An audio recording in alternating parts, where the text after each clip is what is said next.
Bendiciones para todos y para todas.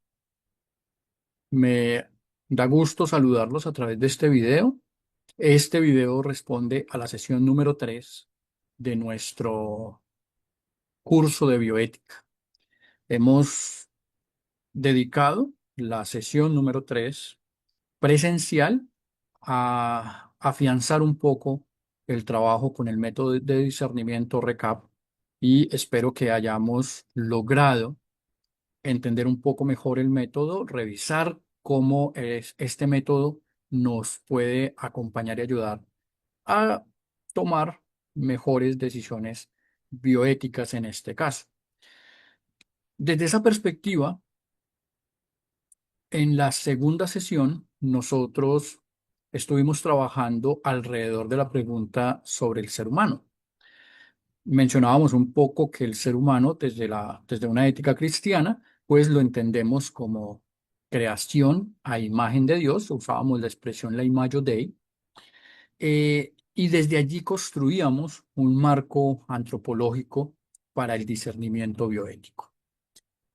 Hablamos un poquito del término basar, del significado de la palabra persona, y hicimos mucho énfasis en la dignidad humana. Decíamos que la dignidad humana no depende de la autonomía de una persona o de su productividad, de la capacidad de comunicarse o de hacer cosas, sino que la dignidad humana es un don recibido de Dios. Seamos, la vida es un don recibido de Dios y la dignidad está ligado a ese don. En esta tercera sesión, pues queremos llevar ese marco antropológico hacia la práctica clínica. Entonces ya no preguntamos solamente qué es el ser humano. La pregunta tendría que ser entonces cómo debemos acercarnos al ser humano cuando se encuentra enfermo, cuando está vulnerable o cuando está limitado en sus condiciones para comunicarse y para decidir. Y desde esa perspectiva, pues vamos a trabajar tres temas grandes. El primero es profundizar un poquito esa antropología relacional de la Imago Dei. Recuerdan ustedes que decíamos en la clase pasada que tanto Barth como Mollman nos invitaban a pensar en el ser humano. Primero, partiendo o entendiendo que la humanidad, la plena humanidad, se encuentra en Jesucristo, es decir, ese es el referente para nosotros definir qué es ser humano. Decíamos también que, pues, el ser humano es un enigma, ¿no? No podemos saber todo acerca del ser humano porque siempre nos va, digamos que, a sorprender. También, a partir de Barth y de Moltmann, hablábamos un poquito del ser relacional, ¿cierto? Nosotros somos un tú para Dios y estamos llamados a ser prójimos. Decíamos que Dios es un Dios relacional y si nosotros somos hechos a imagen de Él, pues nosotros somos seres relacionales, no estamos llamados a vivir aislados. Eso es un poco de lo que trabajamos. Hoy quisiéramos ampliar un poquito o profundizar un poquito esa antropología relacional a partir de algunos postulados, particularmente de Mollman y de otro teólogo eh, que es de apellido Pannenberg. Revisaremos también un, estudiaremos el diálogo interdisciplinario entre teología y biología a partir de la apertura al mundo y a la trascendencia. Esto tiene que ver mucho con lo que nos va a hablar y nos va a proponer Pannenberg en su teología y en su antropología. Y finalmente, vamos a reflexionar sobre el consentimiento informado. Ustedes han leído el título 2 de la Ley 23. Eh, entonces vamos a hablar un poquito del consentimiento informado, no solamente ahora como una exigencia jurídica, sino como un vínculo ético entre el paciente y quienes participan de su cuidado. Bien, desde esa perspectiva, el tema o el título de esta sesión es El paciente como prójimo y la apertura legal. Voy a compartir entonces pantalla con ustedes. Recordemos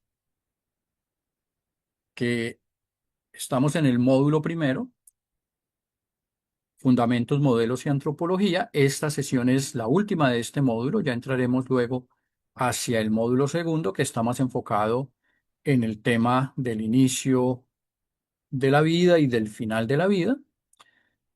Este es el título de nuestra sesión y estos son los tres movimientos de los que hablé que íbamos a trabajar. Desde esa perspectiva, entonces, vamos a comenzar hablando sobre la Imago Dei, la imagen de Dios relacional y la apertura biológica. Y quiero que comencemos observando o pensando que generalmente se presenta una tensión frecuente entre la práctica clínica. La bioética moderna ha hecho una contribución importante al defender el principio de autonomía. Durante mucho tiempo, la relación entre el médico y el paciente estuvo dominada por un modelo más paternalista. Hablábamos un poquito de eso la clase pasada. Entonces se suponía que el profesional tenía el conocimiento técnico y podía decidir sobre lo mejor para el enfermo. Frente a ese modelo, pues aparece el principio de la autonomía, que recuerda que el paciente es una persona, es un sujeto moral y en consecuencia es participante legítimo en las decisiones relacionadas con su cuerpo, con su vida, con su salud. Sin embargo, la autonomía también nos hace ver que existe otro riesgo, y es el de comprender o pensar únicamente de una manera individualista. Como yo tengo autonomía, pues entonces yo puedo tomar todas las decisiones. Pero podemos imaginar o podemos pensar, afirmar más bien, que un paciente no es absolutamente independiente, ¿no? La realidad es que todos, como decíamos en la clase anterior, somos dependientes. En todos los estadios de la vida dependemos, aprendemos gracias a otros. Y desde esa perspectiva, la autonomía pues debe tener también, si se pudiera decir de esa manera, un límite. Un límite que nos lo pone la propia realidad. Vamos a pensar, por ejemplo, una persona que es ingresada a una unidad de cuidados intensivos. Ella, esa persona puede estar conectada a diferentes máquinas. Esa persona puede depender de medicamentos para conservar sus funciones vitales. Esa persona puede encontrarse sedada, puede experimentar dolor, miedo, discriminación. Puede haber perdido temporalmente también su capacidad para comunicarse. Y en ese caso, pues puede efectivamente depender de sus familiares, de los profesionales de la salud, de los representantes legales, cuando son menores de edad, su papá, su mamá, eh, para que se interpreten sus deseos. Un poco la historia de don Mateo que hablábamos, una persona que está entrando en un periodo crítico de Alzheimer y eh, quienes van a interpretar los deseos de él, pues son su mamá, Helena, y su hijo, Andrés. Entonces, en ese momento se hace visible algo, y es que el ser humano es interdependiente. Y esto nos lo dice Molman, recuerden. Pues si Dios es relacional, el ser humano es relacional, pero ser relacional también implica ser interdependiente. La persona enferma descubre de manera dramática su vulnerabilidad. ¿Por qué? Porque depende de cuidado, depende del conocimiento de otras personas, depende de máquinas, de medicamentos, depende del sistema también, del sistema de salud, por ejemplo.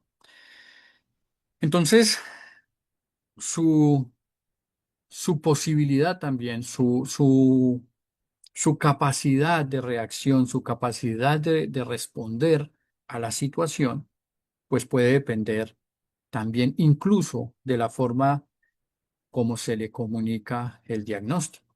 Si pensamos en una persona que no está en coma, que es consciente, una persona que no está en cuidados intensivos, sino que es consciente de de su realidad, ah, y recibe un diagnóstico complejo, pues también la manera como lo recibe va a hacer que esta persona necesite de otras personas, de otras entidades para poder desarrollar y comprenderse desde allí. Entonces decimos que el ser humano es interdependiente. Definitivamente es interdependiente. Si bien es cierto, la autonomía no desaparece por completo, sí se encuentra condicionada por la vulnerabilidad y por las relaciones que rodean a la persona. Por eso la bioética no puede reducir todos los problemas del ser humano al principio de la autonomía. Tampoco puede asumir que el paciente es un ser aislado que decide de manera impermeable a su historia o a sus relaciones o a sus emociones, a su cultura, a su comunidad. La dimensión relacional, pues, constituye una parte fundamental de nuestra identidad. Y lo decíamos en la clase pasada, no somos autosuficientes, nacemos dependiendo de otras personas, aprendemos mediante relaciones, construimos nuestra identidad dentro de familias y comunidades. Enfermamos acompañados o abandonados por otros. Con frecuencia morimos necesitados del cuidado de los demás. Entonces, la pregunta bioética no puede ser solamente ¿qué quiere el individuo? La pregunta va más allá. ¿Qué relaciones sostienen a la persona, por ejemplo? ¿Qué condiciones afectan su decisión? ¿Esta persona realmente comprende la información que se le está brindando? ¿Esta persona está decidiendo libremente o bajo presión? ¿Quiénes participan legítimamente en el cuidado de esta persona? Y finalmente, ¿cómo podemos nosotros respetar su autonomía sin abandonarla en soledad? Entonces, para profundizar en esa dimensión relacional, pues nuevamente acudimos a George R. Mollman. Y Mollman nos invita a preguntarnos cómo comprendemos a Dios. Porque la manera como nosotros comprendemos a Dios puede influir en nuestra manera de organizar la iglesia, de organizar la sociedad o de organizar las relaciones humanas. La manera como usted y yo comprendemos a Dios, pues va a hacer que nosotros tengamos una percepción del mundo. Hoy en día, en este tiempo, por ejemplo, ¿cómo se entiende a Dios? ¿Cómo, cómo entendemos quién es Dios para nosotros? Y desde esa perspectiva, entonces, hacemos una antropología, hacemos lecturas del Evangelio, hacemos conceptualizaciones de la iglesia, ¿cierto? A partir de esa pregunta, ¿quién es Dios? ¿Cómo entendemos nosotros a Dios? Así las cosas, pues una comprensión excesivamente jerárquica de Dios puede favorecer modelos autoritarios. Saliendo un poco del tema bioético, tal vez ustedes han visto o han leído historias donde la iglesia bendice las armas. Y entonces uno se pregunta, ¿y por qué bendicen las armas? ¿Cierto? Y por qué, de alguna manera, esa relación de Dios, de un Dios que resulta siendo guerrero, de un Dios que resulta siendo profundamente ah, guerrero en el mismo sentido de la jerarquía. Entonces él es el Dios que es general, es el Dios que es rey, es el Dios que es el comandante de un ejército. eh, Pues si ese es el Dios para nosotros, fácilmente podemos ir a la guerra, ¿no? Fácilmente podemos quitar la vida de otras personas que no piensan como nosotros. En ese sentido, es que Molman nos va a ayudar a reflexionar y a pensar que una comprensión excesivamente jerárquica de Dios puede favorecer modelos autoritarios. Cuando imaginamos nosotros a Dios exclusivamente como poder, como dominio, como autoridad vertical, podemos terminar justificando estructuras en las que las personas deciden por otras sin ningún diálogo y sin ninguna reciprocidad. Y en el escenario médico, volviendo al escenario médico, pues ese riesgo se representa o se vivencia en el paternalismo médico, que lo hablamos en la sesión anterior. El profesional se sitúa arriba, él es el que conoce, él es el que decide, y el paciente termina estando abajo, como quien obedece y recibe pasivamente la atención. ¿Mm? Eh, Este ha sido, tal vez esta ha sido la manera como hemos entendido no solamente la medicina, muchísimos aspectos en la sociedad, la política, la economía. En este caso estamos hablando de las cuestiones sanitarias y lo hemos visto así. El médico es el que sabe, él es el que sabe cuál es el mejor procedimiento, él es el que sabe qué es lo que hay que hacer y de alguna manera lo que el paciente hace o lo que nosotros como paciente hacemos es, bueno, cumplimos, hacemos lo que él nos ordena, lo que él nos dice, ¿verdad? Eh, pero la doctrina de la Trinidad nos permite contemplar otra realidad. Y esa realidad es que Dios es Padre, Hijo y Espíritu Santo.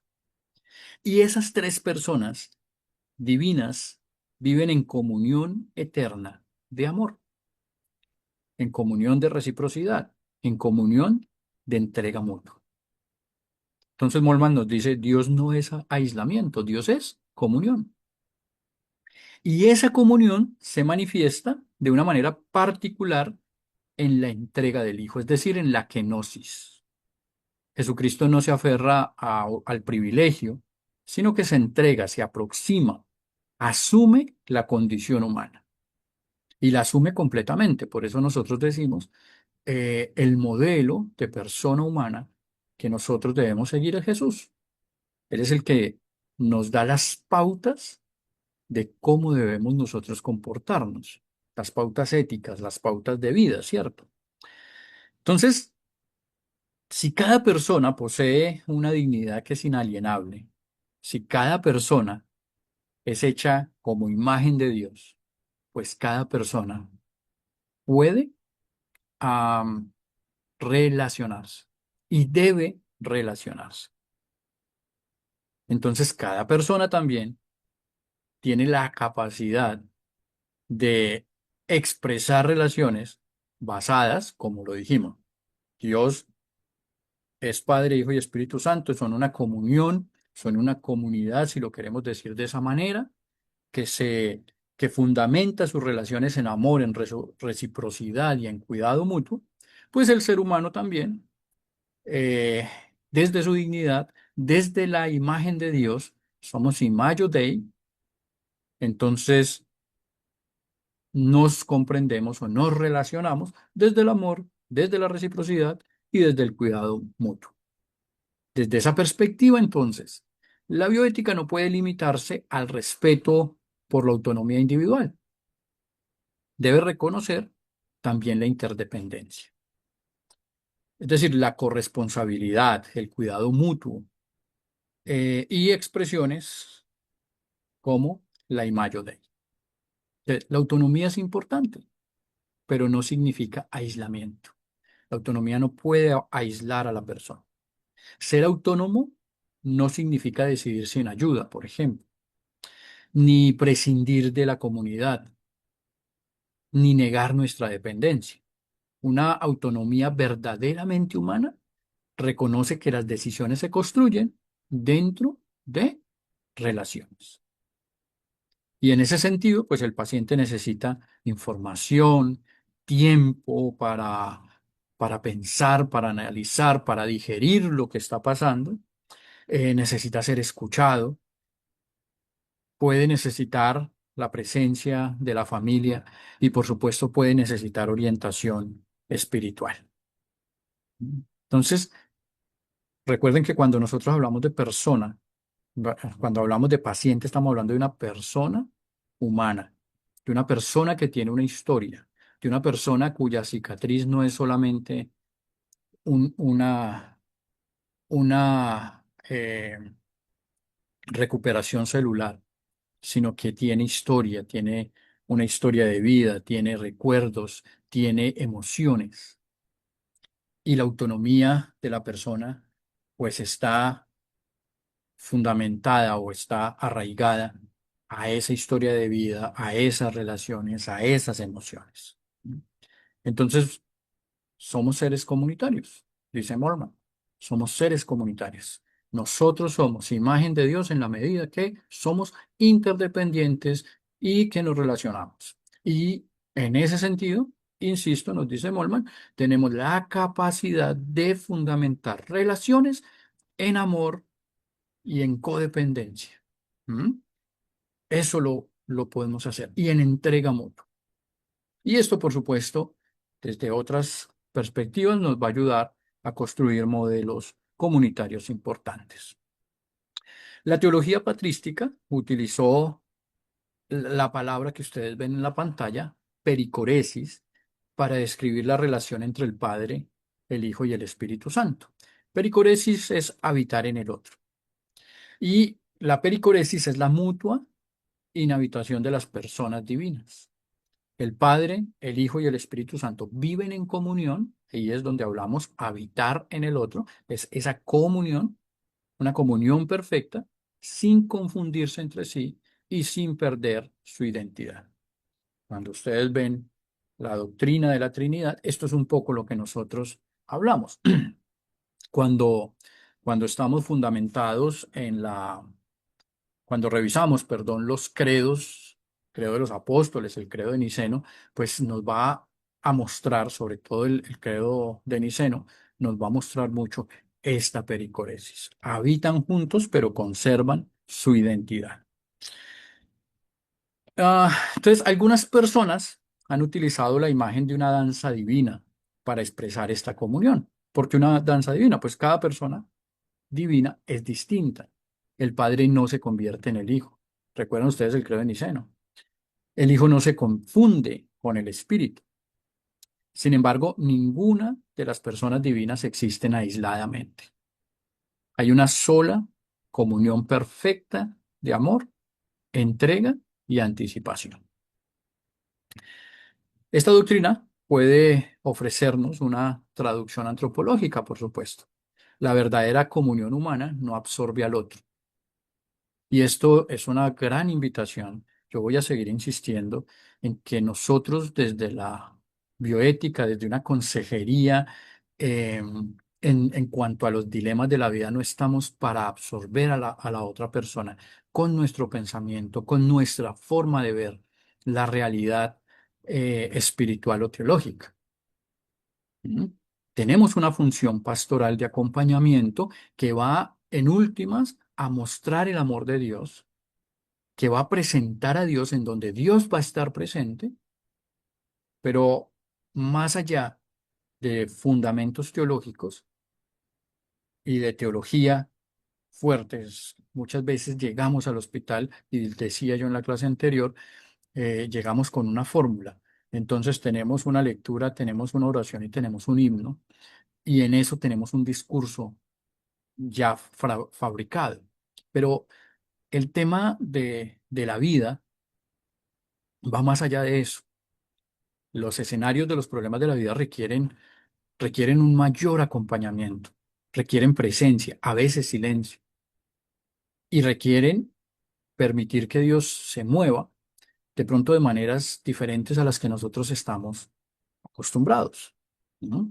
Y entonces, desde esa perspectiva, no se trata de absorber al otro, no se trata de uniformar, por eso también decimos, en bioética no hay protocolos definidos, no hay respuestas definidas y no destruye su identidad. La comunión auténtica preserva la particularidad de cada persona y al mismo tiempo fortalece el vínculo que las une. Entonces, ¿dónde está Dios en todo eso? Pues precisamente está en el amor. ¿Sí? Precisamente está en el amor. Está en la posibilidad de acompañar, de consolar, de ayudar, como hablábamos en la clase pasada cuando hablábamos de la presencia intencional.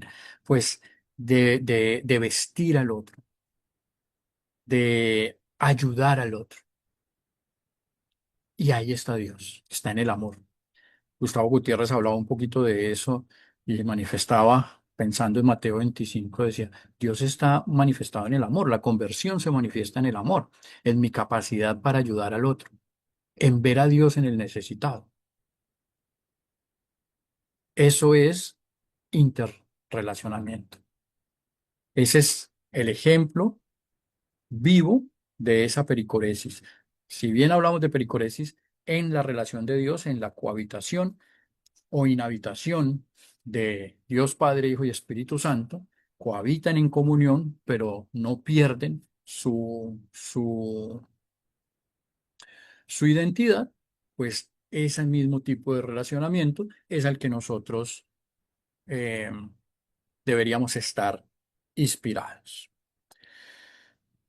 En ese sentido, el paciente, el médico, el equipo médico, el familiar o la familia y el pastor son personas diferentes o entidades diferentes. Cada uno tiene una función, una historia y una responsabilidad particular. Sin embargo, no participan como individuos completamente externos entre sí, sino que se encuentran en una relación de cuidado, con un objetivo común, ¿cierto? Es el cuidado del paciente. Entonces, en la habitación del hospital, descubrimos que nadie cuida desde una absoluta distancia. El sufrimiento del paciente interpela al cuidador. La angustia de la familia afecta a quienes acompañan. La serenidad del profesional puede sostener en momentos al enfermo. La paciencia del paciente puede transformar a quien lo atiende.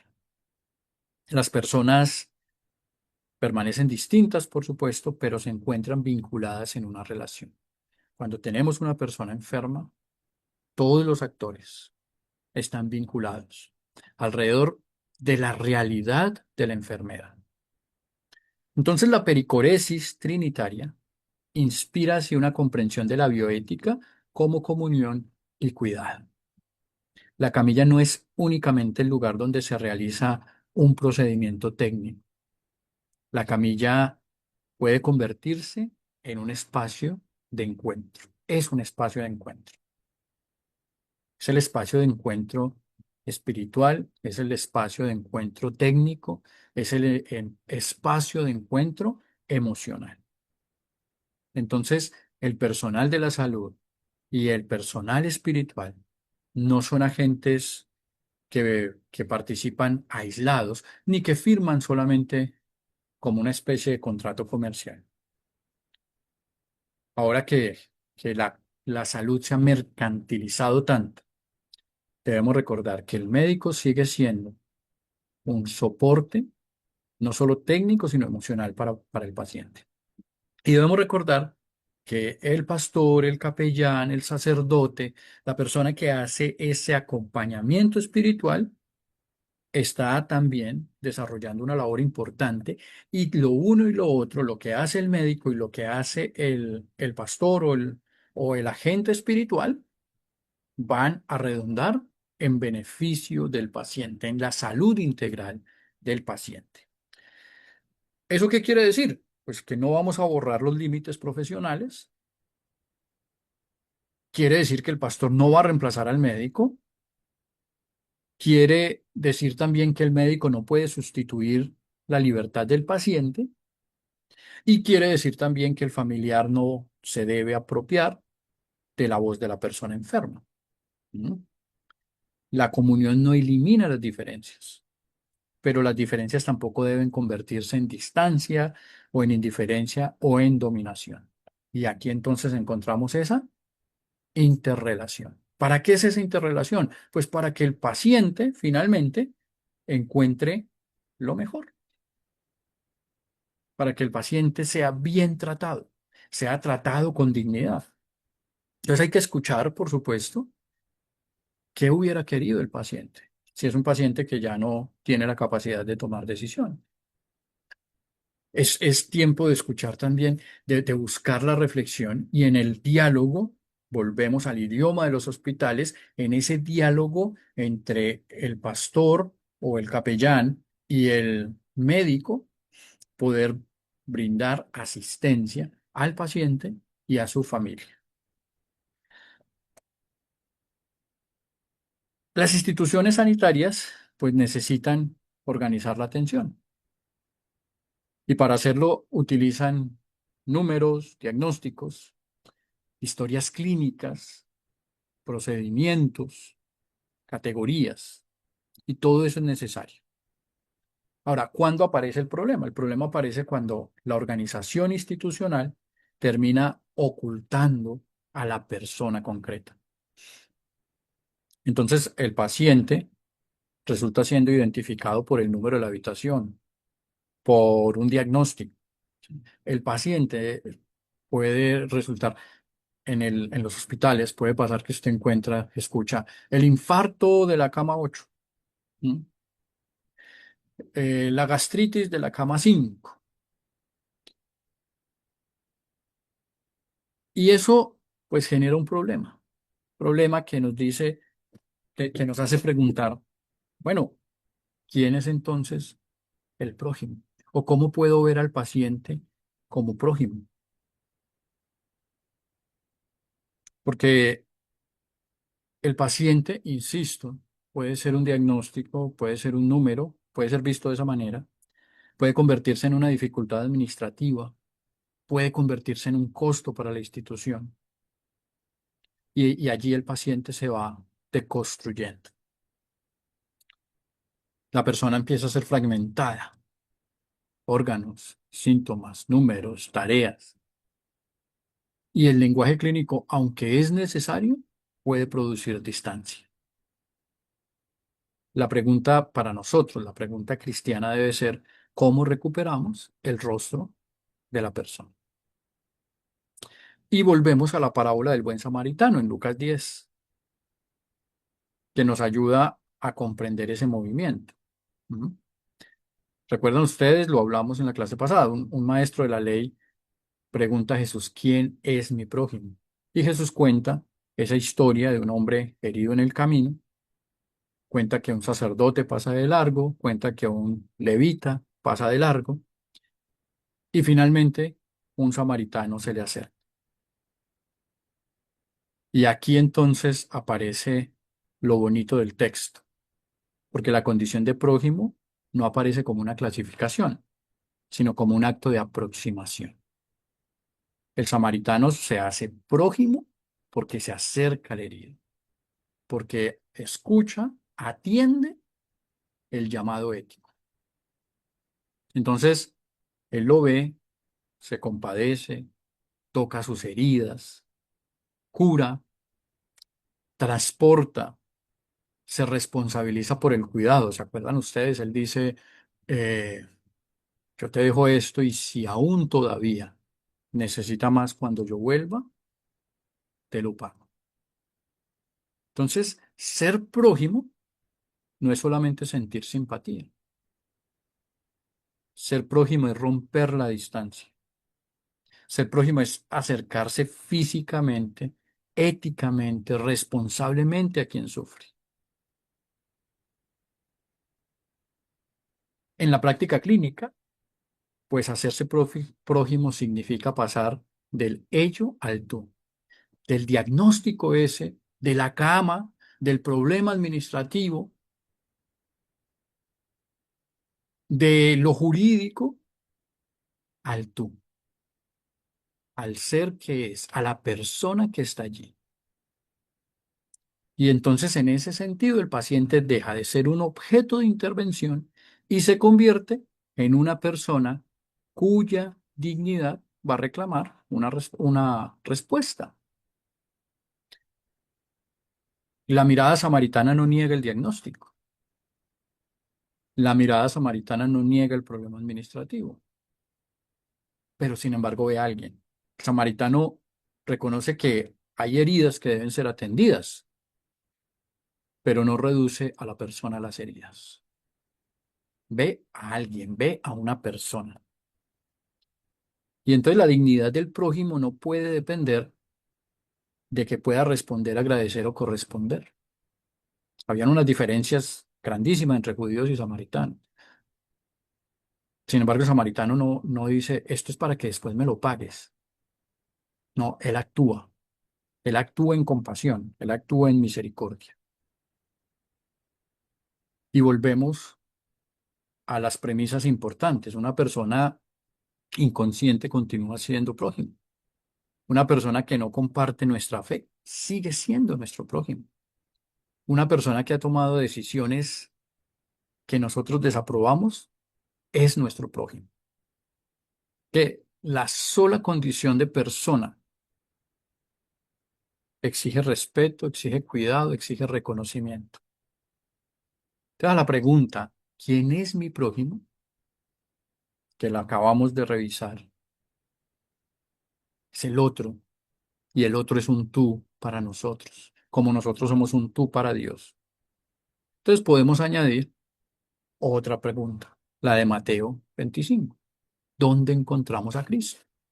¿Dónde está Jesús? Y Jesús se identifica ¿con quién? Con el que tiene hambre, con el que tiene sed, con el que está enfermo, con el que está desnudo, con el que está en la cárcel. Cito nuevamente a Gustavo Gutiérrez. Allí se experimenta la conversión. Entonces la habitación del hospital puede convertirse en un lugar de encuentro con Cristo.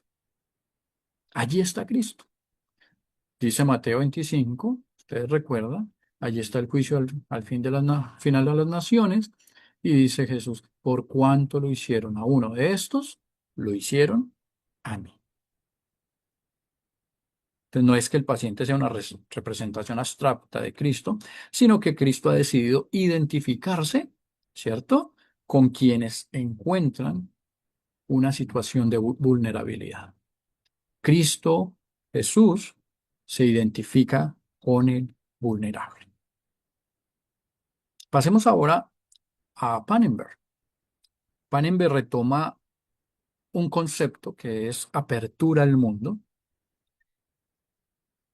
eh, que es desarrollado por la antropología filosófica, particularmente por Scheller, y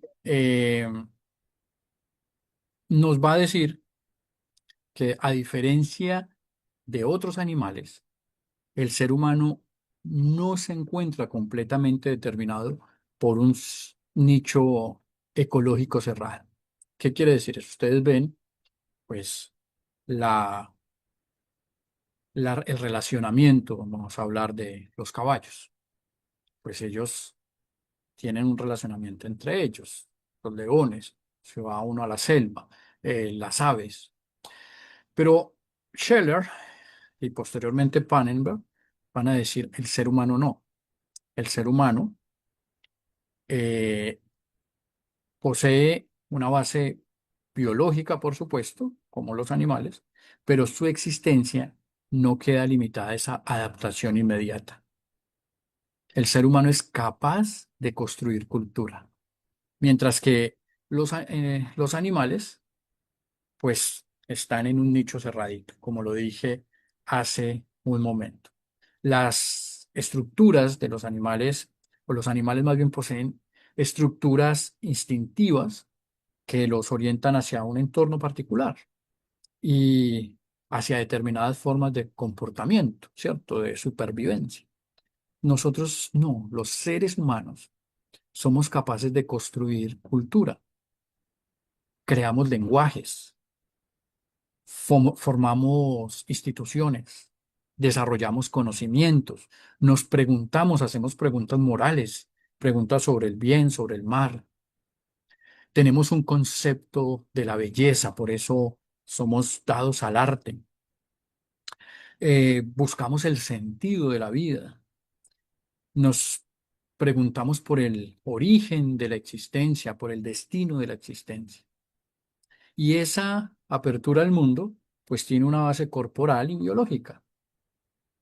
Eso no significa que escapemos de nuestra biología, sino que es nuestra propia constitución humana la que hace posible una existencia orientada más allá de la pura supervivencia. El ser humano necesita alimento, necesita protección, necesita seguridad, pero nunca queda completamente satisfecho con sobrevivir. El ser humano vive en una constante búsqueda por la verdad, por el sentido, busca relaciones. Hemos dicho ya varias veces, es interrelacional, interdependiente. El ser humano busca esperanza. Entonces, desde una perspectiva teológica, esta apertura encuentra su horizonte último en Dios. Scheller habla desde la filosofía y plantea, el ser humano está abierto a las relaciones, está abierto, produce conocimiento, produce sistemas de vida, se pregunta, se hace preguntas morales, eh, pero desde la teología, pues Pannenberg nos va a traer otra dinámica y nos va a decir, pues el ser humano lo que va a hacer es abrirse al mundo y abrir un horizonte que va a terminar ¿en dónde? En Dios. Entonces, Pannenberg nos invita o nos permite afirmar que el ser humano es finito, pero está abierto a lo infinito. Lo hemos dicho, somos finitos, somos frágiles, somos vulnerables, pero tenemos una esperanza de lo infinito. Hablábamos del credo de los apóstoles y cómo Barth explicaba un poco a partir del credo. Entonces, creo en la resurrección del cuerpo, ¿cierto? Entonces, hablamos de la resurrección y allí estamos hablando de algo infinito. Entonces, el ser humano es corporal, pero su existencia no se agota en la biología. Es temporal, pero está orientado al futuro. Es limitado, pero busca una plenitud que ningún bien finito puede satisfacer completamente. Y esta comprensión tiene una consecuencia bioética importante. La enfermedad afecta el cuerpo, pero no agota a la persona. Un diagnóstico puede describir con precisión una condición biológica, pero no puede contener la totalidad de la identidad humana. La persona enferma continúa abierta al sentido, continúa abierta a la relación, abierta a la esperanza y en últimas, abierta a Dios. Entonces, la apertura al mundo revela una búsqueda que ningún bien limitado puede colmar plenamente.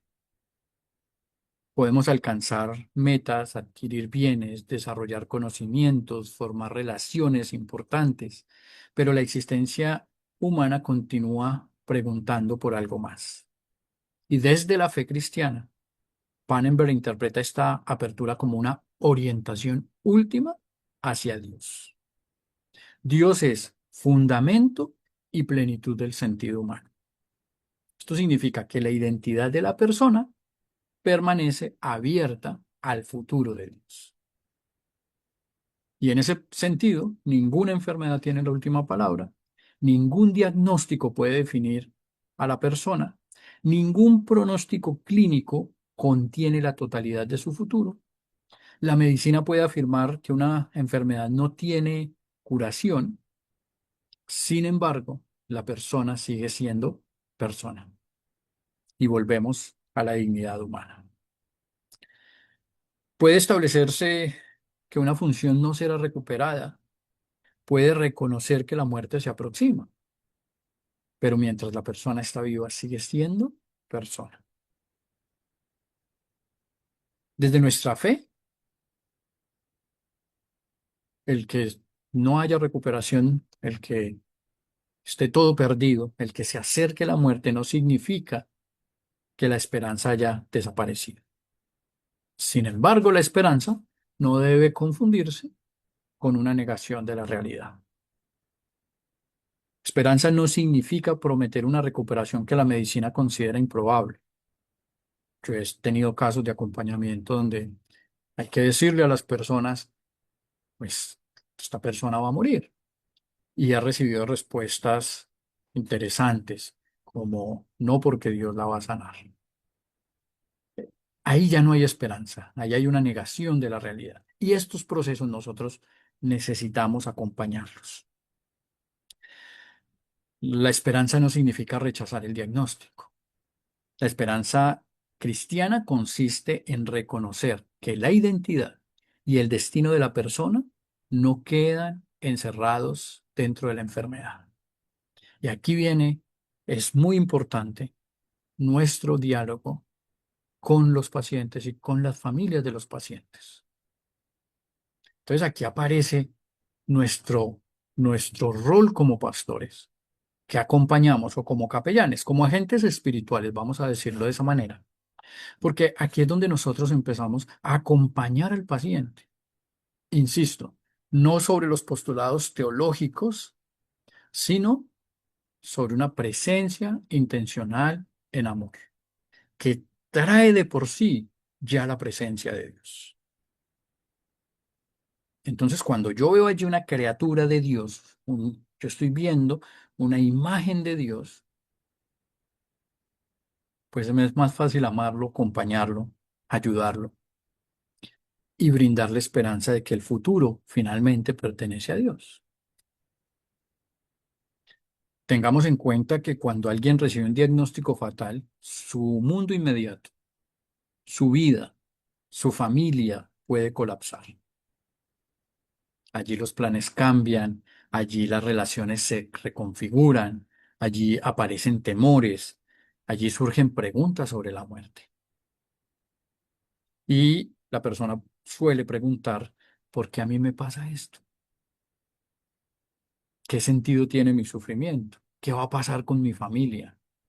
Recuerdo una paciente que acompañé y, y ella me decía, pastor, todo lo que o lo que me preocupa a mí más bien, es mi familia, mi hija, mi esposo. Mi esposo se va a quedar solo.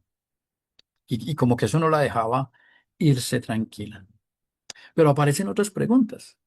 ¿Dios me ha abandonado? ¿Todavía puedo esperar algo? ¿Ahora qué significa la vida? ¿Qué sentido tiene la vida? Entonces, no es que la enfermedad cree estas preguntas. Estas preguntas están alrededor de la vida, pero puede hacerlas especialmente intensas. Entonces, la fragilidad hace visible la apertura constitutiva del ser humano al sentido último de su existencia. Noten ustedes que cuando somos más frágiles, tenemos más apertura a acercarnos a Dios. Entonces, la función pastoral no consiste en ofrecer respuestas. Usted no tiene las respuestas, yo no tengo las respuestas. ¿Cómo le decimos a una persona que está sufriendo un CA, que está ya con en un nivel alto o con una metástasis alta?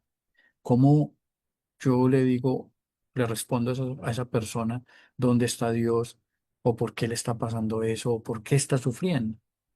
No, a veces nosotros no tenemos. Y creo que nosotros somos muy apresurados a veces para sacar la Biblia, para dar versículos. Sin embargo, no tenemos las respuestas a todas esas preguntas. Ahora sí, ¿qué podemos hacer? Pues podemos reconocer las preguntas, podemos entender al prójimo, este es mi prójimo y es el prójimo el que está viviendo ese sufrimiento. Nosotros no estamos viviendo el dolor que esa persona está viviendo, el dolor emocional, el dolor espiritual, la decepción, el dolor físico.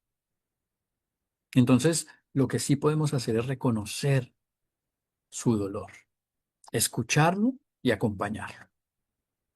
Y en ese diálogo puede resultar una palabra que surge de Dios. Pero en ese diálogo ya está Dios. En ese diálogo ya está Dios. Y esto es supremamente importante. Esa es la manera como nosotros hacemos nuestro acompañamiento. Qué importante es esto. Cuando acompañamos a las familias, cuando acompañamos a otras personas, qué importante se vuelve esto. Saber que no tenemos que responder a todo eso. Una visión cientificista, pues corre el riesgo de reducir al ser humano a procesos biológicos, a procesos genéticos, a procesos neuroquímicos. Pero nosotros debemos distinguir entre ciencia y cientificismo. La ciencia es una forma rigurosa y necesaria de conocimiento.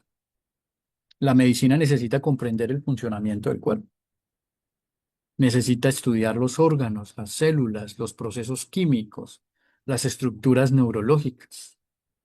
El cientificismo aparece cuando se afirma que solamente aquello que puede ser médico científicamente, perdón, puede ser medido científicamente, es real o importante.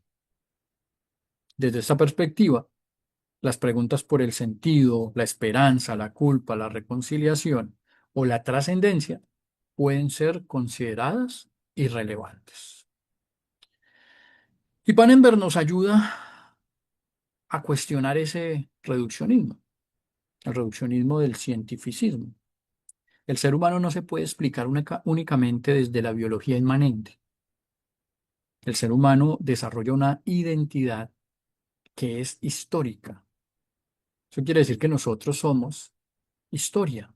Nosotros somos nuestras relaciones, somos nuestros proyectos, somos nuestras heridas, somos nuestras decisiones, somos también nuestra apertura al futuro. Recuerden que Lucas nos decía, usted es su cuerpo, pero ese cuerpo es un espíritu encarnado. Entonces, usted es su cuerpo, pero ese cuerpo tiene una historia, tiene relaciones, tiene proyectos, tiene heridas, tiene una proyección y una apertura hacia el futuro. Y la dignidad humana no depende del rendimiento biológico ni de las capacidades actuales de la persona, porque su identidad permanece abierta al futuro de Dios. Y esta afirmación tiene consecuencias para el trabajo pastoral. Ante la enfermedad, una persona puede experimentar preguntas relacionadas con la culpa. Puede sentir la necesidad de reconciliarse con alguien. Puede temer al juicio de Dios. Puede preguntarse por la vida después de la muerte y qué va a pasar allá. Puede necesitar perdón o pedir perdón, restaurar relaciones. Puede sentir que su enfermedad ha destruido el sentido de la existencia. Y puede ignorar estas dimensiones y empobrecerse mm, emocionalmente y espiritualmente. Entonces nosotros no podemos obviar esas dimensiones. La medicina puede aliviar el sufrimiento. La medicina puede restaurar funciones, puede preservar la vida, puede controlar los síntomas. Pero si las preguntas últimas del paciente son ignoradas, el cuidado puede quedar incompleto. Y para eso entonces está la figura del agente espiritual y está la figura del cuerpo o del equipo clínico. El médico no se debe convertir en un pastor o un teólogo. El cuidado interdisciplinario, volvemos a la relación, a la interrelación, debe reconocer los límites y las contribuciones de cada disciplina. Y en ese sentido, la biología y la teología no van a competir. La medicina y la capellanía no van a competir. ¿Qué van a hacer? Van a colaborar para comprender y cuidar a la persona en su integridad. El médico puede responder a preguntas clínicas. El equipo de enfermería puede acompañar el cuidado cotidiano. El trabajador social puede atender condiciones familiares y sociales. Y el capellán, el pastor, puede acompañar las preguntas por el sentido, la fe, la culpa, la reconciliación, la esperanza. La persona no debe fragmentarse según los departamentos de la institución. El trabajo interdisciplinario existe para que las distintas disciplinas contribuyan al cuidado de una misma persona. Entonces, aquí nosotros estamos todos trabajando alrededor y en función de la persona. Podemos reunir ahora los aportes de Molman y de Pannenberg, aunque parten desde perspectivas diferentes, ambos coinciden en que el ser humano no puede comprenderse como un individuo aislado. Molman destaca que somos creados a la imagen de Dios Trino, cuya vida eterna es comunión. Y en ese sentido, pues nosotros somos seres llamados a la comunión. Pannenberg señala que nuestra existencia está estructuralmente abierta al mundo, al futuro, al sentido y finalmente a Dios. Somos seres de comunión y apertura, somos seres corporales y espirituales, somos seres finitos pero abiertos al infinito, y nuestra identidad se construye en las relaciones con Dios, con los demás y con la creación. Por eso el paciente no es una máquina descompuesta, ¿no? La enfermedad no puede reducirse a una falla mecánica que debe ser reparada. El cuerpo posee estructuras, posee funciones, pero el paciente es una persona cuya identidad incluye relaciones, historia, valores, temores, esperanzas, apertura a la trascendencia. Podríamos concluir este primer bloque con una convicción central. El ser humano no puede comprenderse como un individuo aislado ni como un organismo biológico autosuficiente. Es una criatura que está creada para la comunión, abierta al mundo, a los demás y, en último término, al Dios infinito. Por eso el paciente no es simplemente un problema clínico, insisto, que debe resolverse. Es una persona cuya dignidad y esperanza reclaman el cuidado integral.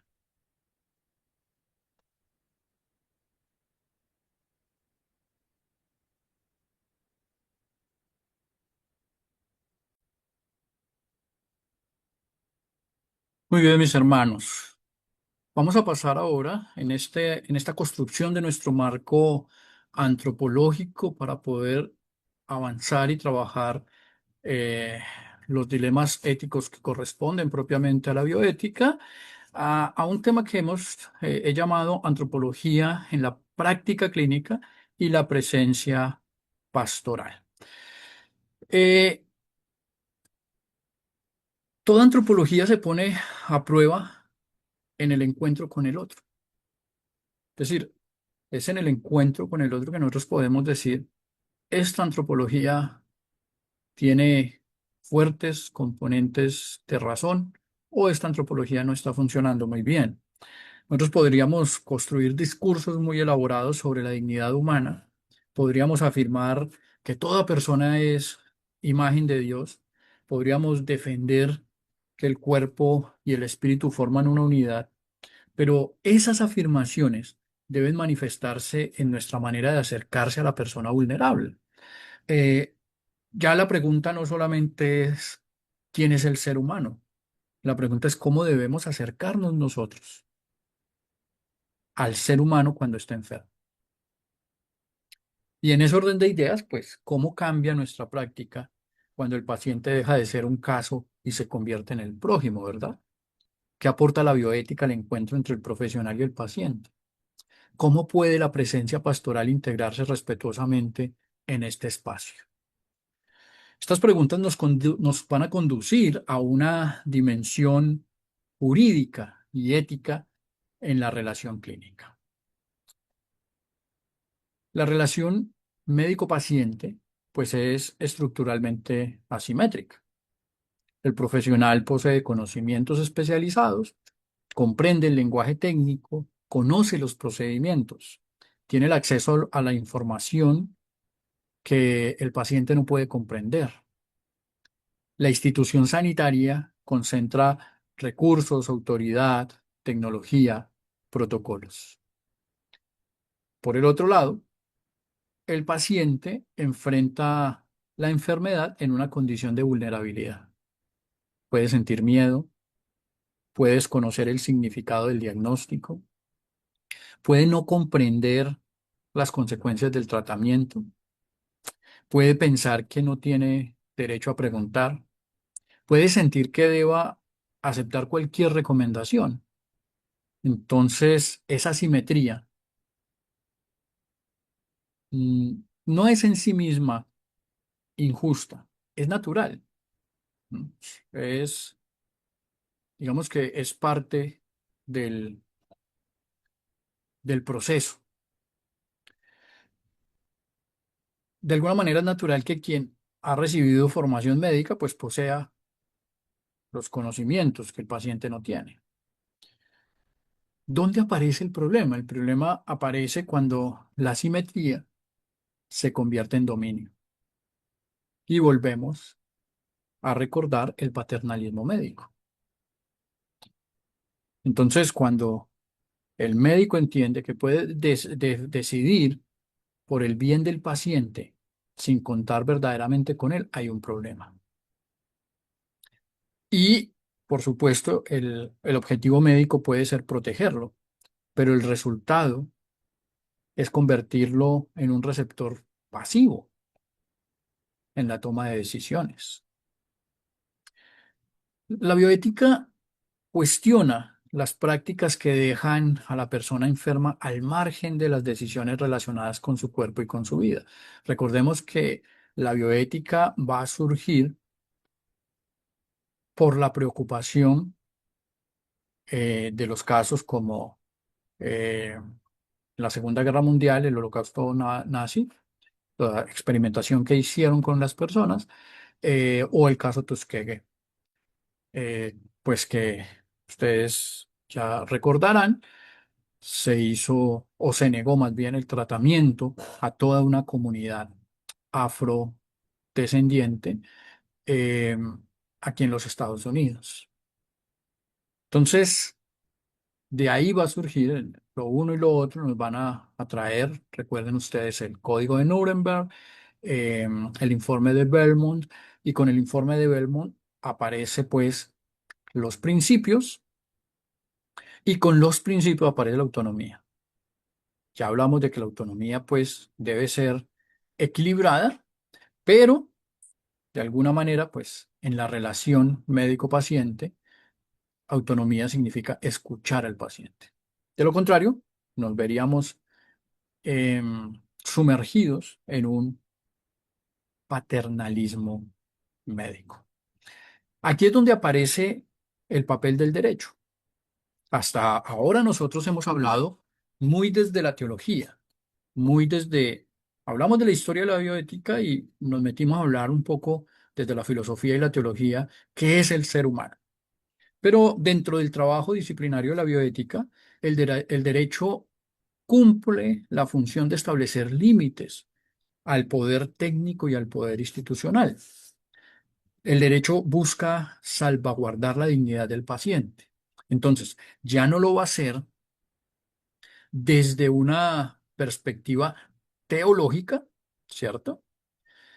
Sino que lo va a hacer desde la normatividad.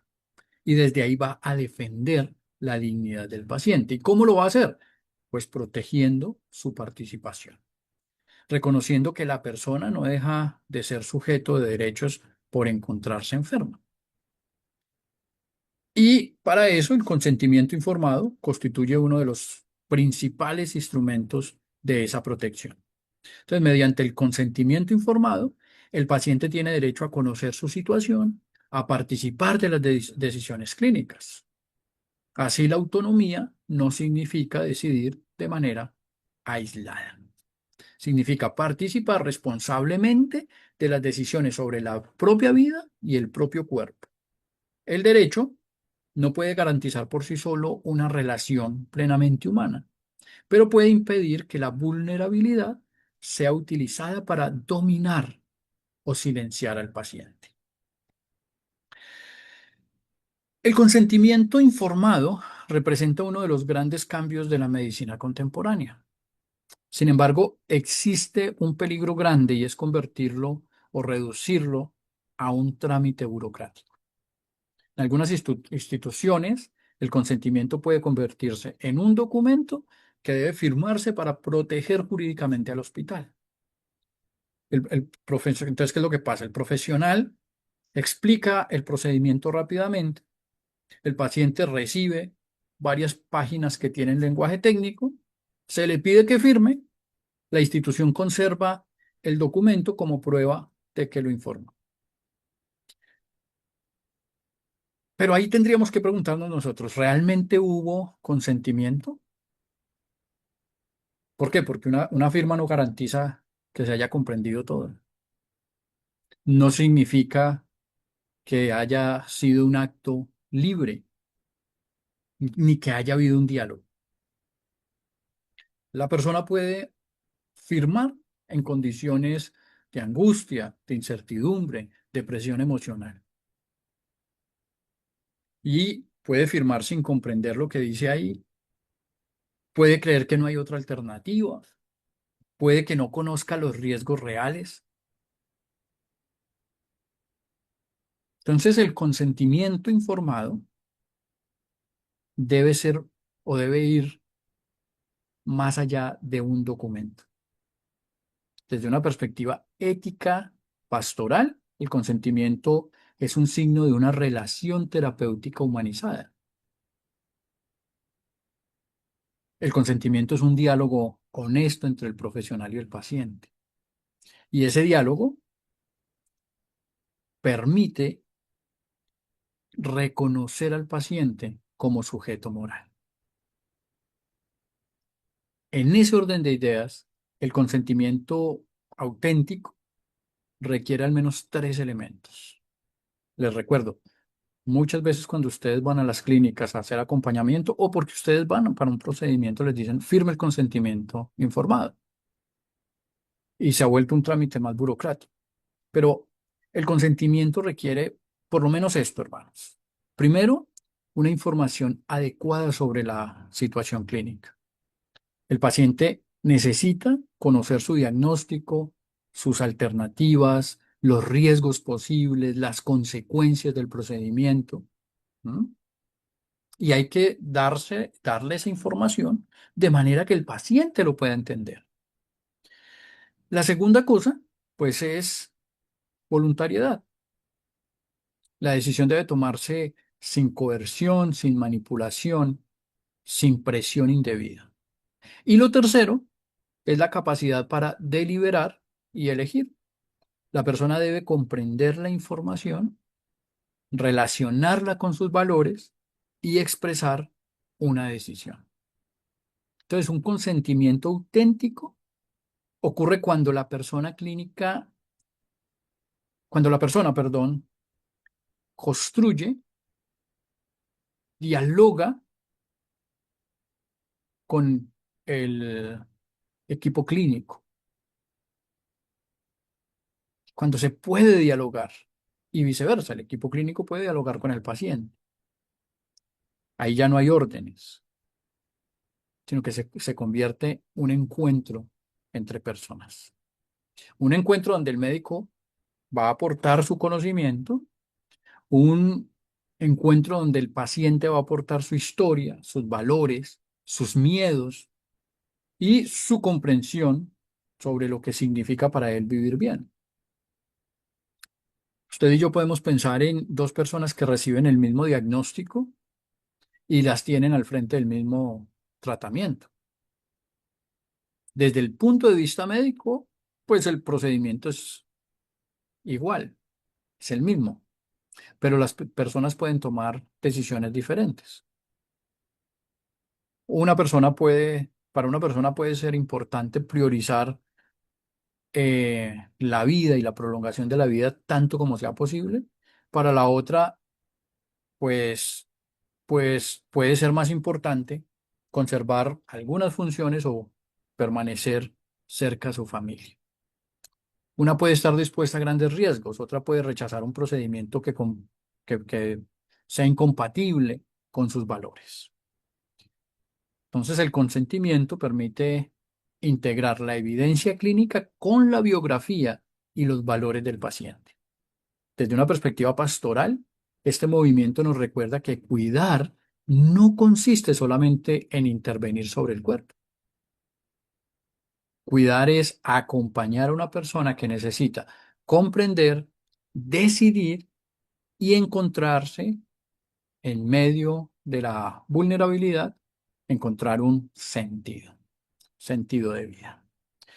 En Colombia, la ley 23 de 1981 establece un marco ético para el ejercicio de la medicina.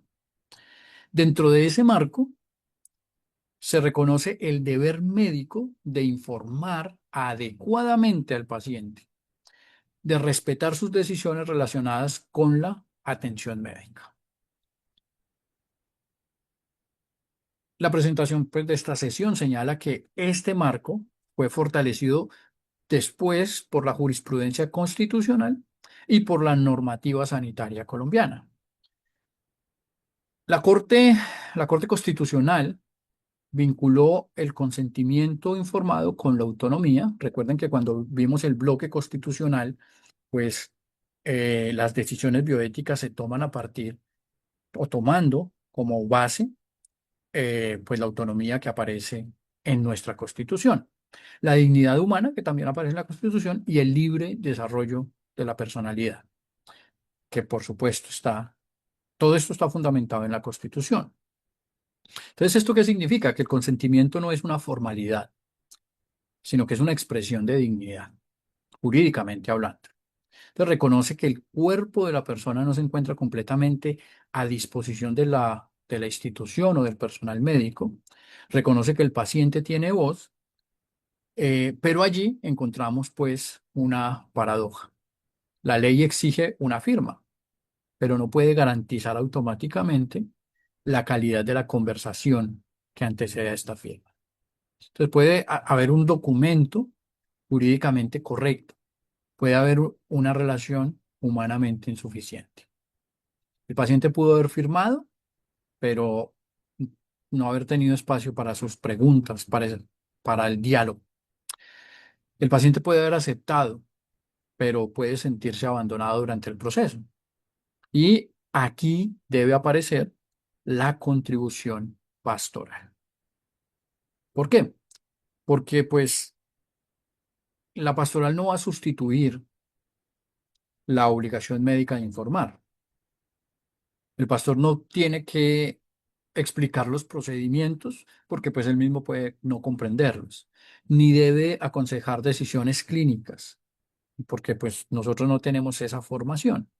Pero la función del pastor o del agente pastoral o del agente espiritual es acompañar al paciente mientras procesa el significado existencial de aquello que le han informado.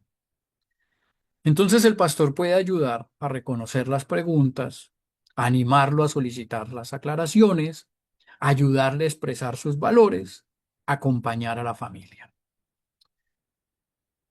Podríamos decir que el pastor, el agente pastoral, puede ofrecer lo que llamaríamos una traducción existencial del proceso. Puede ser ese puente entre el paciente y el equipo clínico. El médico explica qué ocurrirá clínicamente, el paciente pregunta qué significa eso para su vida, para su sentido de vida, para sus relaciones, y el agente pastoral acompaña esas preguntas sin invadir las competencias del equipo médico. En ese sentido, pues hablamos de 4 dimensiones del consentimiento. La dimensión jurídica, que protege los derechos, la dimensión ética, que reconoce la autonomía, la dimensión humana, que permite la comprensión y el diálogo, y la dimensión pastoral, que acompaña preguntas sobre el sentido y el sufrimiento. La medicina también enfrenta el riesgo de la mercantilización. Ustedes saben que cada vez todas lo que es derecho para nosotros se ha venido convirtiendo en negocio, en mercantilismo. Y con la salud, pues pasa eso. Por eso, cuando, cuando nosotros escuchamos el lenguaje médico, pues escuchamos un lenguaje lenguaje que nos transmite a nosotros una prestación de servicios. Y eso, pues, hace que se corra el riesgo de que el paciente ya no sea paciente, sino que sea un consumidor. De hecho, en algunos hospitales, no sé si todavía será así, en Colombia, eh, se usa la palabra usuario. ¿Mm? Y en ese sentido, bueno, lo hemos visto, perdón, lo hemos visto en Colombia. Los hospitales se han convertido en empresas, empresa social del Estado, eso significa ese. Los procedimientos se convierten en producto, la salud se convierte en mercancía. El paciente aparece como cliente o aparece como usuario. Y esta lógica, pues, describe procesos administrativos, protocolos, pero a veces se corre el riesgo de que resulte insuficiente para comprender el cuidado. Entonces, nosotros, desde nuestra visión pastoral, desde nuestra visión de prójimo, debemos entender que una persona que llega al hospital no es solamente un consumidor de tecnología. Son personas con miedo, son personas vulnerables, son personas que necesitan conocimiento, pero también que necesitan confianza. Un poco de lo que hablaba la masterclass de ética de la vulnerabilidad, casi que al final, cuando dice, ¿cómo puedo ayudarte? ¿Cómo puedo explicarte? ¿Cierto? Es ese diálogo. El paciente llega con relaciones que pueden verse afectadas, con preguntas sobre su vida. Y la bioética pues ayuda a superar el paternalismo, reconociendo al paciente como sujeto autónomo, pero debemos evitar caer en el otro extremo, imaginar la relación médica como un simple contrato entre individuos independientes. Insisto, el cuidado no es solamente una transacción, es una relación ética en confianza, responsabilidad y reconocimiento mutuo. Desde nuestra perspectiva cristiana, podemos hablar de una alianza de cuidado. La alianza médica y la alianza pastoral no son idénticas al pacto de Dios, por supuesto, con su pueblo. Sin embargo, sí puede expresar humanamente una lógica de fidelidad, responsabilidad y cuidado que encuentra su fundamento último en la alianza divina. Dios permanece fiel, Dios escucha el clamor, Dios se acerca al vulnerable, Dios no abandona al pueblo. Y de esa manera análoga, el cuidado humano implica el compromiso, la presencia y la responsabilidad médica. Entonces, la práctica médica no es solamente una profesión técnica, es una vocación, es un llamado. Recuerden que hablamos de la gracia común. Este es un llamado. La pastoral es un llamado. La pastoral bioética es un llamado. Por supuesto, no vamos a negar los contratos, no vamos a negar la necesidad de la organización, de los honorarios, de todo esto, pero por encima de esto tiene que haber una relación de personas, de personas. Y por eso el paciente no puede ser cliente, el profesional no puede ser proveedor, delante de nosotros hay personas. Y esto nos va a llevar a un tema bien bonito, interesante, que es el arte de cuidar. La práctica sanitaria o la práctica médica no se limita a la eficiencia técnica. La técnica, hemos dicho, es indispensable, los procedimientos deben realizarse, el diagnóstico debe ser preciso, el medicamento se necesita, pero sobre todo esto aparece la manera como debe ser tratado el paciente.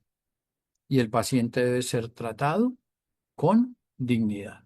Las acciones que ocurren en el escenario médico deben ser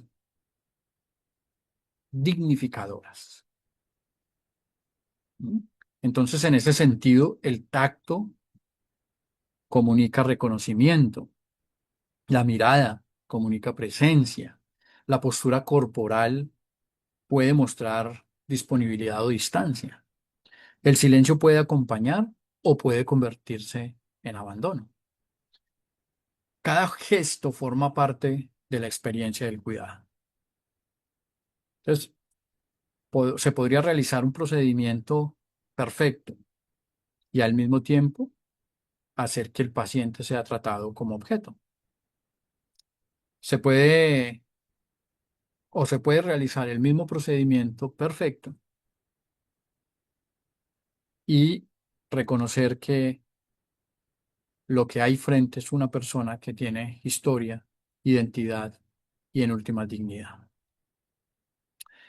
Desde nuestra perspectiva cristiana, esta estética del cuidado nos recuerda que Dios mismo se acerca a la humanidad vulnerable.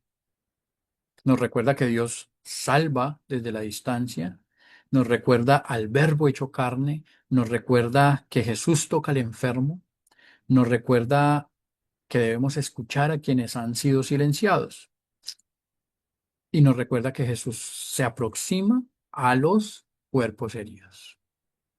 Por eso cuidar el cuerpo sufriente no consiste solamente en realizar una tarea profesional, es reconocer la dignidad de una persona amada por Dios. Y en ese sentido, entonces decimos, no es solamente lo médico, la presencia puede sanar. Em, si bien la presencia no va a cambiar el diagnóstico, sí puede sanar. Puede sanar porque alivia la soledad, porque disminuye el miedo, porque recuerda a la persona y la persona sigue siendo reconocida. Así las cosas, eh, debemos nosotros distinguir entre una presencia instrumental y una presencia intencional. La presencia instrumental es esa interacción que se concentra casi que exclusivamente en la realización de procedimientos clínicos. La prioridad está en la eficiencia y en la eficacia, corriendo el riesgo de que en la dimensión personal, pues el sujeto quede en segundo plano, la persona humana quede en segundo plano.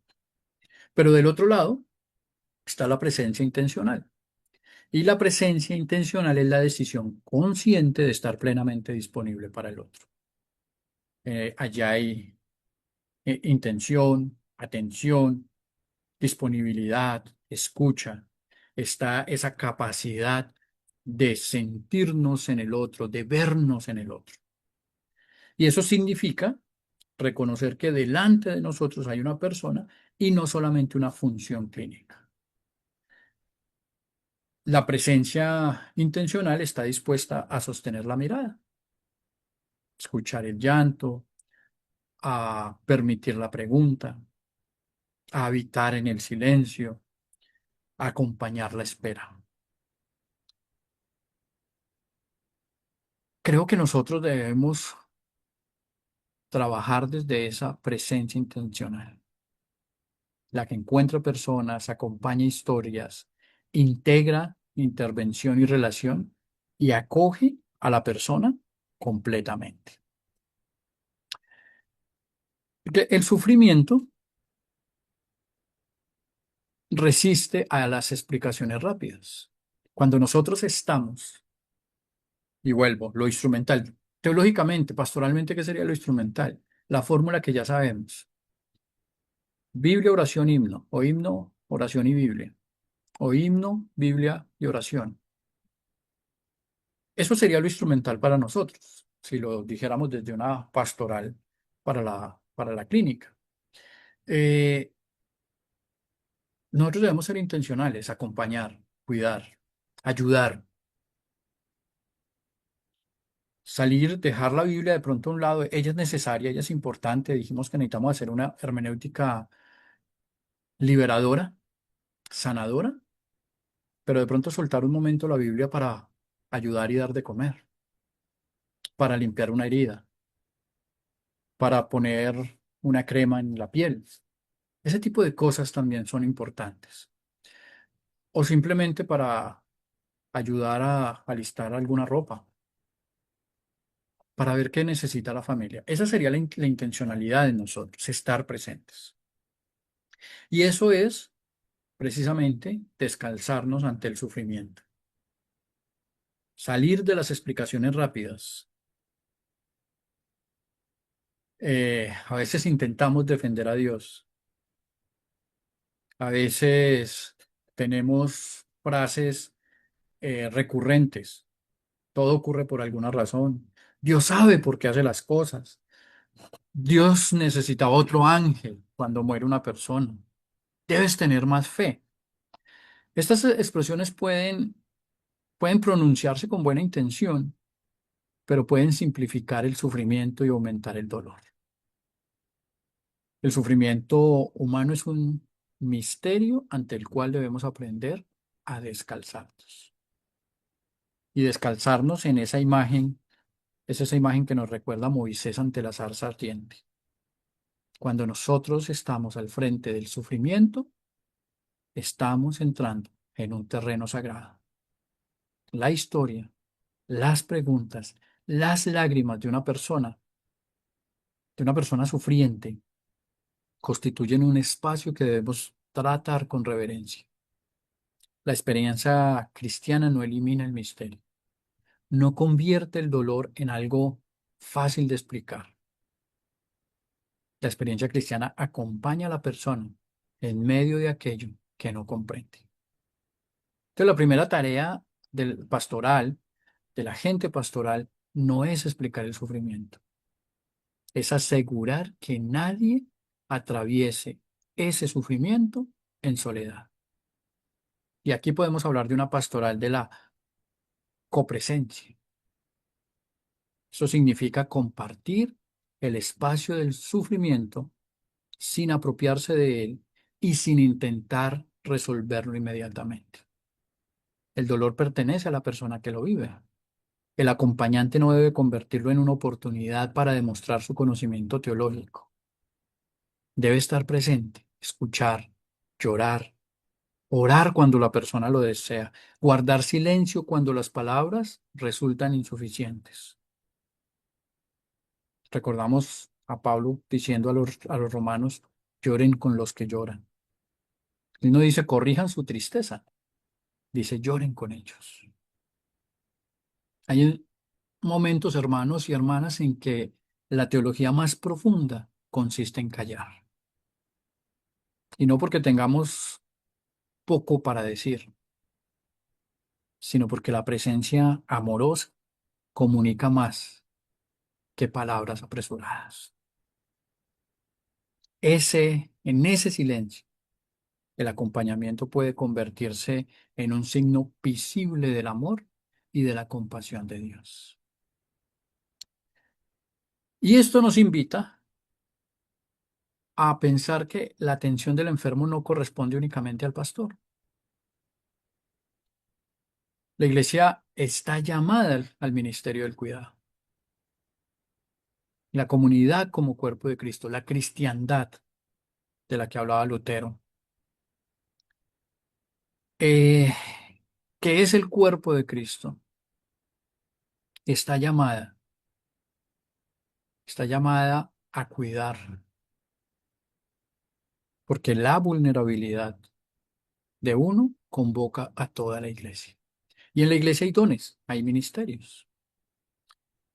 Cuando una persona enferma, se ve afectada su familia, su economía, sus relaciones y su participación comunitaria. Entonces la iglesia se convierte o debe ser una comunidad de cuidado y acompañamiento mutuo. La visitación puede convertirse en una práctica litúrgica y diaconal. El ministerio de cuidado pertenece a todo el pueblo de Dios. De allí se organiza una red de amor, cuidado, visitación, oración y sustento social para el paciente y su familia en crisis. Entonces la iglesia puede acompañar de muchas maneras. yo voy a seguir insistiendo, no es ir y hacer una oración. ¿Qué necesita esa persona? ¿Qué necesita esa familia? ¿Cuáles son sus necesidades económicas, sociales? A veces estas personas, y esto es algo que yo he pensado muchísimo, es estas personas necesitan muchas veces un día para dormir. Y la iglesia puede decir, yo te acompaño. Yo acompaño al enfermo mientras tú puedes descansar. A veces necesitan hacer trámites y allí la iglesia es importante. La diaconía se sale, se debería salir de lo convencional. ¿Qué más necesitan nuestros hermanos y hermanas que están sufriendo? Allí es donde se hace visible la comunión de los santos.